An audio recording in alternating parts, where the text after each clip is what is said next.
నమస్తే సార్. నమస్కారం అండి. సో ఇప్పుడు పవన్ కళ్యాణ్ గారి పరిపాలన గురించి చాలా మంది అసలు ఏం చేయట్లేదని మాట్లాడుతూ ఉంటారు. సో రీసెంట్ గా విజయనగరం నుంచి ఇద్దరు యువకులు అదర్ కంట్రీస్ లో జాబ్ కోసం వెళ్ళారు. ఏజెంట్ వాళ్ళని మోసం చేసి అక్కడే బంధించారు మయన్మార్ లో. సో మరి వాళ్ళ పేరెంట్స్ అడిగినప్పుడు వెంటనే రియాక్షన్ ఇచ్చి విదేశాంగ మంత్రులతో కూడా మాట్లాడడం జరిగింది. సో అలాంటి వాళ్ళకి ఏం చెప్తారు మీరు నెగిటివ్ గా మాట్లాడే వాళ్ళ గురించి? నెగిటివ్గా మాట్లాడే వాళ్ళ గురించి పెద్దగా మాట్లాడుకోవాల్సిన అవసరం లేదు. ఎందుకంటే వాళ్ళు సమాజానికి ఉపయోగపడరు. ఉపయోగపడే వాళ్ళని విమర్శిస్తూ ట్రోల్ చేస్తూ ఉన్నారంటే వాళ్ళంత దరిద్రులు మన సమాజంలో ఎవరూ లేరని అర్థం. నిజంగా పవన్ కళ్యాణ్ వ్యక్తిత్వాన్ని తెలిసిన ఏ వ్యక్తి కూడా పవన్ కళ్యాణ్ గురించి మాట్లాడు. పవన్ కళ్యాణ్ గురించి ఎవరైతే ఉచ్చనీచాలు లేకుండా తిట్టించారో వాళ్ళ గతి ఏమైపోయిందో వీళ్ళకి తెలియదు అనుకుంటా, వాడికి తెలుసు. నిజంగా అంత గొప్ప మనిషి ఏదైనా ఒక మాట చెప్తే మాట మీద నిలబడి అది ఎంతటి కష్టమైనటువంటి పనినైనా సునాయాసంగా తీర్చేసి వాళ్ళ కష్టాలని వెంటనే సొల్యూషన్ చెప్పేసి వచ్చే వ్యక్తి ఎవరైనా ఉన్నారంటే ఈరోజు ప్రతి ఒక్కరికి కూడా ఆంధ్రప్రదేశ్లో ఒక పవన్ కళ్యాణ్ గారు కనపడుతున్నారు. ఇప్పుడు నార్మల్గా ఎవరైనా సహాయం కోసం వస్తే తర్వాత చేస్తాము వెళ్ళండి అనే విధంగా చెప్తారు. బట్ వీళ్ళు ఎప్పుడైతే ఆయనతో మాట్లాడారో ఆన్ ది స్పాట్ అక్కడే వాళ్ళతో మాట్లాడడం జరిగింది, విదేశాంగ మంత్రులతో కానీ వాళ్ళతో. మరి ఇట్లాంటి ఒక వెంటనే రియాక్షన్ ఇచ్చే ఇంతవరకు ఎవరైనా చూసారా రాజకీయ? అసలు ఇండియాలో ఇంత గొప్ప నాయకుడు లేడండి. చాలామంది తెలియని విషయం ఏంటంటే నాయకుడు అంటే ఏదో ప్రజల డబ్బు ప్రజలకు పనిచేసి నాయకుడిని నేనని చెప్పుకునేటటువంటి వాళ్ళు ఉన్నారు. కానీ సొంత డబ్బులు పెట్టేసి సొంత కష్టాన్ని ఖర్చు పెట్టి కష్టాలను తీర్చే నాయకుడు ఒకడే ఉన్నాడు ఇండియాలో, ఆయన ఒకడే పవన్ కళ్యాణ్. అది తెలియక సన్నాసులు చాలామంది మాట్లాడుతూ ఉంటారు పవన్ కళ్యాణ్ గారి గురించి, ఏవో అవాకులు చవాకులు పేలుతూ ఉంటారు. నిజంగా మొన్న ఒక కుర్రోడు, శ్రీకాకుళం కుర్రోడు ఎవరో ఒక అతను ఒక సైకిల్ తయారు చేసి వస్తే ఆ సైకిల్ మీద ఆ కుర్రోడ్ని కూర్చోబెట్టి తిరిగి చూసి చెక్ చేసి ₹1,00,000 కూడా సాయం చేసి, సొంత డబ్బులు, గవర్నమెంట్ డబ్బులు కాదురా సన్నాసులరా, సొంత డబ్బులు. అలాంటి గొప్ప వ్యక్తుల్ని మీరు పొగడకపోయినా పర్లేదు, కామ్గా ఉండండి, ఆయన పని ఆయన చేసుకుంటూ పోతాడు.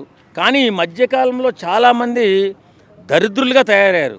పవన్ కళ్యాణ్ ఒకటే దొరుకుతున్నాడు వీళ్ళకి.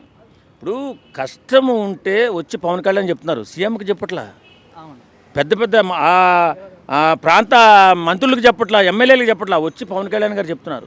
ఎందుకు? ఆయన నమ్మకం నీతి నిజాయితీ నమ్మకం. ఈ నమ్మకంతో కూడుకున్నటువంటి గొప్ప మనస్తత్వం ఉన్న మనిషి పవన్ కళ్యాణ్ గారు. అతన్ని కూడా ట్రోల్ చేస్తున్నారంటే ఈ సన్నాసులు ఏమనుకోవాలి నాకేం అర్థం కావట్లేదు నిజంగా. అసలు ఎవడైనా ఒక పేదవాడికి సహాయం చేస్తే మన దగ్గర లేదురా ఆయన చేసాడు సహాయం అని చెప్పి పొగడాలి.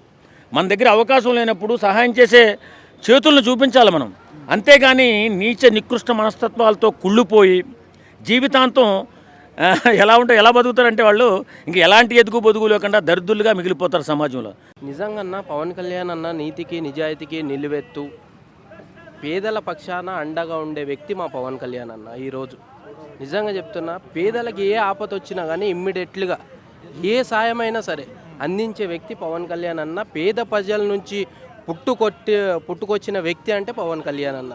నిజంగా ఎందుకంటే ఆయన ఎంత గొప్ప మనిషి అంటే పేద ప్రజల నుంచి పుట్టుకొచ్చిన వ్యక్తి మా పవన్ కళ్యాణ్ అన్న. నిజంగా ఏజెంట్లతోటి ఎంతోమంది మోసపోయిన వాళ్ళు ఉన్నారన్న, విదేశాలు వెళ్ళిన వాళ్ళు ఎంతోమంది పాస్పోర్ట్లని ఇట్లా చెప్పి ఎంతోమంది మోసం చేయడం జరిగింది. ఇక్కడ ఆంధ్రలో కానీ తెలంగాణలో కానీ ఇక్కడ ముంబైలో కానీ ఢిల్లీలో కానీ ఎంతోమంది మోసపోయిన వాళ్ళు ఎంతోమంది ఉన్నారు. నిజంగా పవన్ కళ్యాణ్ అన్న తెలుసుకొని ఇమ్మీడియట్లుగా దాన్ని నిజంగా ఫోన్ చేయడం కానీ నిజంగా అది అసలు పేద ప్రజలకు అండగా ఉండే వ్యక్తి అంటే పవన్ కళ్యాణ్. అప్పుడప్పుడు మనం సోషల్ మీడియాలో కొన్ని సెల్ఫీ వీడియో చూస్తూ ఉంటాం. ఇక్కడ ఎడారిలో ఉన్నట్టు వాళ్ళకి కనీసం నీళ్ళు కూడా ఇవ్వకుండా, వాళ్ళని తిండి కూడా పెట్టకుండా పని చేయించడం, హార్డ్ వర్క్ చేయించడం, సో అట్లాంటివి కూడా మనం చూస్తూ ఉంటాం. అవి చూసినప్పుడు మీకు ఏమనిపిస్తుంది? అసలు విదేశాలకు వెళ్ళడం అవసరం అంటారా? నిజంగా అన్న ప్రజల గీట నిజంగా ఏదో డబ్బు చంపేయాలి, మనము ఎక్కువ చంపేయాలని మోసం అయిపోతుంది తప్పితే వీళ్ళు అక్కడికి వెళ్ళి ఏది సాధించింది లేదన్న. అక్కడ సరిగ్గా ఫుడ్ ఉండదు, నీళ్ళు ఉండవు, వాళ్ళు చెప్పినట్లు వినాలే తప్పితే అక్కడ అగ్రిమెంట్ మళ్ళీ వాళ్ళు రాసుకునేది కుక్క బతికైపోతుంది అన్న. నిజంగా బానిసల్లాగా చూడడం కాదు, చూస్తున్నారు, ఎప్పటి నుంచో చూస్తున్నారు.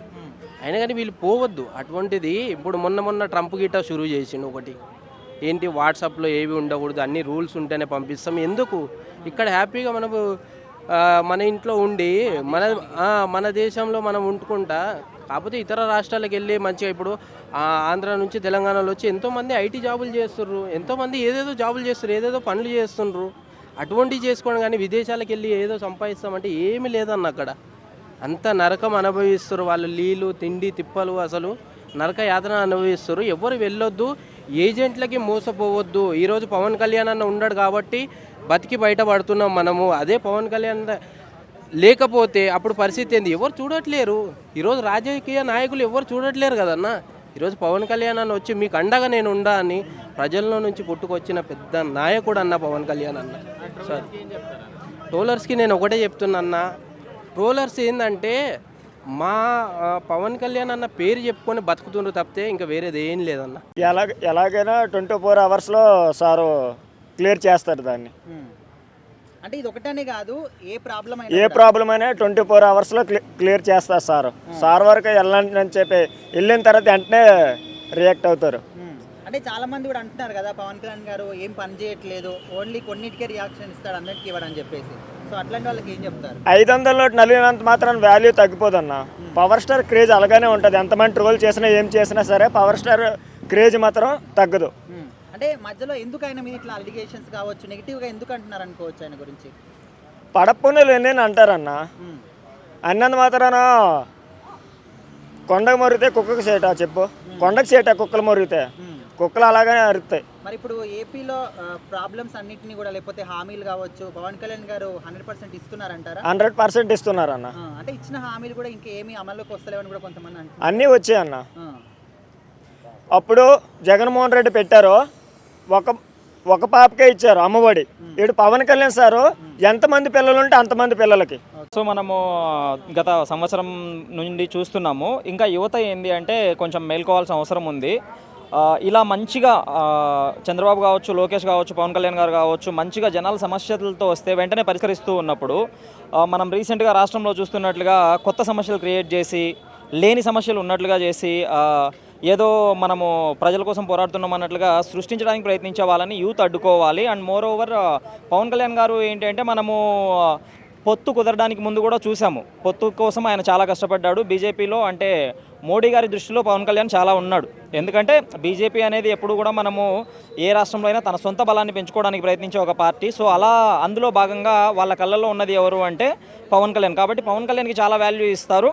అండ్ మోర్ ఓవర్ వాల్యూ ఉంది కదా అనేసి డైరెక్ట్ కేంద్ర మంత్రులకు ఫోన్ చేయడం అంటే మనం చాలామంది నాయకులని చూస్తున్నాం. రీసెంట్గా మన జగన్మోహన్ రెడ్డి ఒక క్యాన్సర్తో ఉన్న ఒక అమ్మాయిని తీసుకెళ్ళి, ఆ అమ్మాయికి ఏదైనా చేయండి, ఏదైనా హాస్పిటల్లో జస్ట్ సిఫార్సు చేస్తే అక్కడ వైద్యం తీసుకుంటాము అంటే లేదు మనము గవర్నమెంట్ వచ్చాక చూద్దాంలే అని అన్నాడు. అది ఎంత దారుణమైనటువంటి ఒక ఇది మనం చూస్తున్నాము. కానీ ఇలాంటి సందర్భాల్లో ఆయన వెంటనే రియాక్ట్ అవ్వడము, విదేశాంగ శాఖ మంత్రికి తీసుకెళ్లడము, వాళ్ళ దృష్టికి తీసుకెళ్లడము, అండ్ మోర్ ఓవర్ వాళ్ళు కూడా చేస్తారు. ఎందుకంటే పవన్ కళ్యాణ్ని ఎప్పటికైనా బీజేపీ అనేది తన సొంత ఇమేజ్ని పెంచుకోవడం కోసము ఖచ్చితంగా యూజ్ చేసుకోవాలి అనేది మోడీ దృష్టిలో, అమిత్ షా దృష్టిలో ఉంది. కాబట్టి ఖచ్చితంగా చేస్తారు. వాస్తవానికి తెలుగు రాష్ట్రాల్లో ఇలాంటి బాధితులు చాలామంది ఉన్నారు. మనం గతంలో కూడా చూసిన వీడియోస్ చాలా ఉన్నాయి. అదే తెలుగు రాష్ట్రాల్లో చాలామంది కూడా డబ్బులకు ఆశపడి అనేక కష్టాలను అధిగమించాలనేది వాళ్ళు ఇతర దేశాలకు వెళ్ళడం జరిగింది. త్వరగా డబ్బు సంపాదించుకొని కుటుంబంలో ఉన్న కష్టాలను తీర్చుకోవాలని అనేక ఆశలతోటి వాళ్ళు విదేశాలకు వెళ్ళడం అయితే జరుగుతుంది. సో అక్కడ అనేక ఇప్పుడు ఎడారి ప్రాంతాలు ఉన్నాయి. ఎడారి ప్రాంతాల్లో పాపం వాళ్ళకు ఏం తెలియక వాళ్ళందరినీ కూడా బంధిస్తున్న పరిస్థితి. అక్కడ చాలా వరకు వాళ్ళు బాధపడుతూ మమ్మల్ని తీసుకెళ్ళండి, మా దేశానికి, మా రాష్ట్రానికి తీసుకెళ్ళండి అని అనేక బాధపడుతూ వీడియోలు చేస్తున్న పరిస్థితి. సో వాళ్ళందరికీ కూడా పవన్ కళ్యాణ్ గారు కానీ, ఇప్పుడు కేటీఆర్ కానివ్వండి, చాలామంది కొంతమంది నాయకులు అలాంటి వారిని తీసుకొచ్చే ప్రయత్నంలో చాలా వరకు సఫలీకృతం అవుతున్నారు.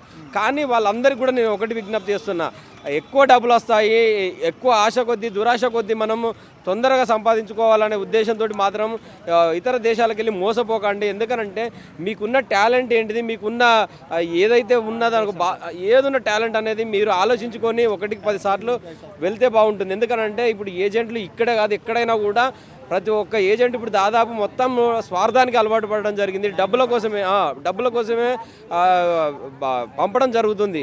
కేవలం ఇప్పుడు డబ్బు అనేది ప్రపంచంలో అత్యధిక ప్రమాదకరమైన ఏదైనా పదార్థం ఉందంటే అది ఇప్పుడు డబ్బుగా మారింది. ఎందుకంటే ఇంతకుముందు మద్యం కానీ అమ్మాయి కానీ ఇంకొకటి అని చెప్పారు, ప్యాకెట్ అని చెప్పేవాళ్ళు. కానీ ఈరోజు డబ్బు అనేది చాలా ప్రమాదకరంగా మారింది. కానీ పవన్ కళ్యాణ్ గారు ఇప్పుడు ఒక ఎవరైతే బాధితులు వస్తారో అది ఈ రోజు కాదండి, ఆయన పుట్టుకతోనే ఆయన దగ్గరకు వచ్చిన బాధతోటి ఏ బాధితుడు వచ్చినా కూడా ఆయన స్వయంగా కూడా పరిశీలిస్తున్న పరిస్థితి ఈ రోజు కాదు. మనం ఆయన చిన్నప్పటి నుంచి చూస్తున్నాం, ఆయన 25 ఏళ్ల వయసు నుండి మనం అతన్ని చూస్తున్నాం. ఎవరు వచ్చినా కాదనని మనస్తత్వం ఆయనది. పవన్ కళ్యాణ్ గారు ఎమ్మటే యాక్టివేషన్లో ఉంటాడండి. ఆల్రెడీ ఆయన ఏంటంటే ఇప్పుడు ఆయన కూడా చూసి వచ్చాడు కదా, అన్ని విధాలుగా ఆదుకోవాలని చెప్పి ఒక డిప్యూటీ సీఎంగా ఆయన కూటమి ప్రభుత్వంలో చేస్తున్నాడు కాబట్టి ఎమ్మటే స్పందన అనేది ఇమ్మీడియట్గా ఉంటుంది. ఇప్పుడు ఈయన ఉండదు, ఇప్పుడు లోకేష్ బాబు కూడా మన సౌదీలో అట్లా కొంతమంది లేడీస్ కూడా అక్కడ ఇరకపోతే కూడా ఇమ్మీడియట్గా వాళ్ళని అక్కడ వాళ్ళు ఎన్ఆర్ఎల్కి అలర్ట్ చేసి ఈయన పవన్ కళ్యాణ్ కానీ ఈయన సర్కిల్ ఉంటే ఈయన చేస్తున్నాడు, వాళ్ళ సర్కిల్ ఉంటే వాళ్ళు చేసి ఇమ్మీడియట్గా మన ఇండియాకి పిలిపిస్తున్నారు. ఫ్లైట్ టికెట్లు అన్నీ వాళ్ళే చేసి ఇమ్మీడియట్గా. సార్ ఇప్పుడు నార్మల్గా ఏ రాజకీయ నాయకుడు అయినా కూడా ఇలాంటి ప్రాబ్లమ్స్ కానీ వాళ్ళ దగ్గరికి వెళ్ళినప్పుడు 2 రోజుల తర్వాత రండి ఇట్లా చెప్తూ ఉంటారు. సంవత్సరాలు తిరిగిన కూడా పనులు చేయలేరండి. గత ప్రభుత్వంలో అదే జరిగింది. ఎంతోమంది ఇబ్బందులు పడారు, సూసైడ్ చేసుకున్నారు. ఇప్పుడు ఏంటంటే స్పందన బాగా ఇప్పుడు నుండే కూటమి ప్రభుత్వంలో అందరూ స్పందిస్తున్నారు బాగా.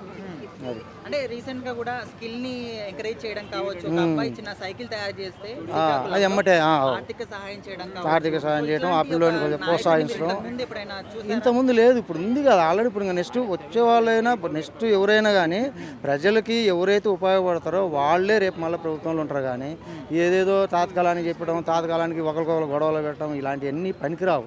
ప్రజలకి ఎవరైతే మేలు చేస్తారో వాళ్ళే మళ్ళీ రేపు కల్లా కూడా గెలవగలుగుతారు. అది ఎవరన్నా కానీ ఏ పార్టీ అన్నా కానీ. ఒక పవన్ కళ్యాణ్ ఎన్నుకోవడం వల్ల ఎన్ని ఉపయోగాలు ఉన్నప్పుడు మరొకసారి కూడా ఆయనకు అవకాశం ఇవ్వాలని మనస్ఫూర్తి కోరుకుంటున్నాం. ఎందుకంటే మనకు మంచి జరుగుతుంది. మంచి జరిగిన నాయకుడిని మనం ముందుకు తీసుకొస్తే ఇంకా మంచి పనులు జరుగుతాయి. ఇప్పుడు చంద్రబాబు నాయుడు ఎవరి అనుమతి లేకుండా తను లైవ్లో అప్పుడప్పుడు స్వయంగా ఫోన్ చేసి మాట్లాడాడంటే ఎంత కేర్ తీసుకున్నాడు ఆలోచించండి. ఎంత వ్యక్తిగతంగా కానీ రాజకీయ పరంగా కానీ తీసుకున్నట్టే కదా. అటువంటి నాయకుడిని ఇంకా ముందుకు ప్రోత్సహించి ఇంకా మంచిగా వచ్చేసారి ఎన్నికల్లో కూడా భారీగా గెలిపిస్తే చూడాలని మేము అనుకుంటున్నాం. ఇంకోటి ఇంకా ఈ బాధితులు అంటారా, ఒకటి మోసపోయేటోడు ఉన్నంతకాలం మోసం చేసేటోడు పుడుతూనే ఉంటాడు. ఒకటి మోసపోవడంలో కూడా మన దగ్గర కూడా ఉంది. మనం కూడా దాని కంపెనీ ఏంది, ఆ వ్యక్తి ఎటువంటివాడు, ఈజా కాదా అని ఒక ఆరా తీసి కొద్దిగా టైం తీసుకొని డబ్బును వృధా పోగొట్టుకోకుండా చేరించి జారకుండా చూసుకుంటే వీళ్ళు కూడా బాగుండు. ఇప్పుడు వీళ్ళు మోసపోయామని తర్వాత లబోదీపం ఇప్పుడు సీఎం దగ్గర పోయి, అది డిప్యూటీ సీఎం దగ్గర పోయి చెప్పుకున్నారు మీ బాధ, మీ గోడు చెప్పుకున్నారు. ఆయన కాబట్టి స్పందించాడు కూడా సరిపోయింది. కొంతమంది చూద్దాం చేద్దాం అంటే మీ పరిస్థితి ఏంది? ఒక మాట చెప్పండి, కాళ్ళకు చెప్పులు అరిగేలాగా తిరుగుతారా? తిరగలేరు. ఏదో మంచి మానవత్వం ఉన్న వ్యక్తి కాబట్టి సహకరించాడు, చేస్తున్నాడు. మీ వల్ల ఇంకొకరు బాగు జరుగుతుంది. కాబట్టి ఒకటి ఎప్పుడైనా సరే మోసం జరుగుతుంది అని గ్రహించుకున్నప్పుడు కొంచెం జాగ్రత్త పడడంలో కూడా మనం కూడా ఆలోచించాలి. అంతేగాని డబ్బులు చేజార్చుకున్నాక చిన్నపిల్లలు కాదు కదా, చదువుకున్న వాళ్ళు, డిగ్రీలు పుచ్చుకున్నారు, చదువుకున్నారు, ఎడ్యుకేషన్ పర్సన్స్ ఎలా అమౌంట్ పోగొట్టుకుంటారు? ఇప్పుడు 3 lakhs 4 lakhs అంటున్నారు అమౌంట్. ఎవరిచ్చారు అది 3 lakhs? ఎంత కష్టం ఇరువో తెలుసుకుంటే 3 lakhs 4 lakhs పోగొట్టుకుంటారా చెప్పండి? ఏదైనా యువత కానీ ఎవరన్నా కానీ చదువుకున్నారంటే ఆ కంపెనీ ఏంది దాన్ని ప్రాపర్గా ఆలోచించి కంపెనీలోకి కంప్లీట్ డీటెయిల్స్ తెలుసుకొని అప్పుడు వాళ్ళకు అప్రోచ్ అవ్వండి. అంతేగాని ఇట్లా అరాకొరా తెలుసుకొని మోసపోయి మీ వల్ల ఇంకో తల్లిదండ్రులకు సఫర్ చేసి డబ్బులు పోగొట్టుకొని అటువంటి చేయొద్దండి.